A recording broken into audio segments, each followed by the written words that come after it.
Welcome to Raaonline. We will be discussing an important topic on CVS clinical case, aortic stenosis in association with aortic regurgitation. We will be discussing individually along with association of AS with AR. As per the exam pattern, wherever in almost many universities, a few universities have changed to semi-long case and DNB is also the same. So, semi-long case will include a short history which is specific to find out the valvular heart disease. What are the important symptoms? How to analyze history, which we have discussed in other lecture sessions on RAW, where we discussed about how to approach a clinical case in CVS in aortic stenosis and aortic regurgitation. So, is there a clue from history? Very important. It is very easy to diagnose aortic stenosis. The patient has syncope, angina and dyspnea. So, important features. Along with that, AR, definitely there is no clue from the definite clues from the history unless the patient has acute AR where there is a clear history. Acute AR, the most common cause is infective endocarditis.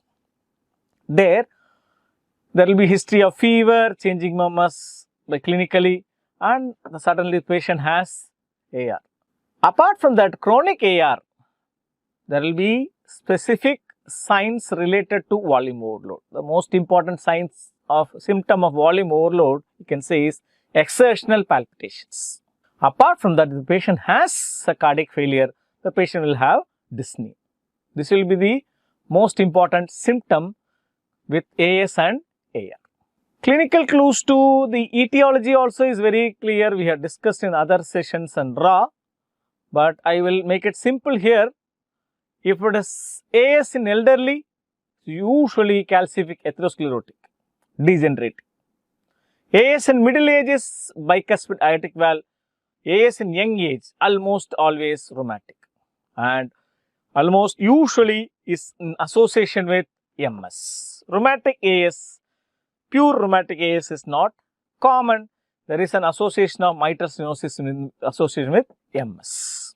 Rarely by history, if there is a angiodysplasia of the intestine, the patient can present with bleeding PR, which is a rare association of aortic stenosis. History can have a few idea about whether it is AS or AR. The mechanism of angina in AS, we all know, basically due to a decreased coronary perfusion associated, if this especially in atherosclerosis, there is associated coronary artery disease because the aortic cusps and the coronary ostia are near. So, atherosclerosis can involve. If there is a mismatch between LV mass and the perfusion, that also causes dysangina, or rarely the enlarged LV can compress the coronary arteries and produce decreased coronary perfusion, which can also produce angina.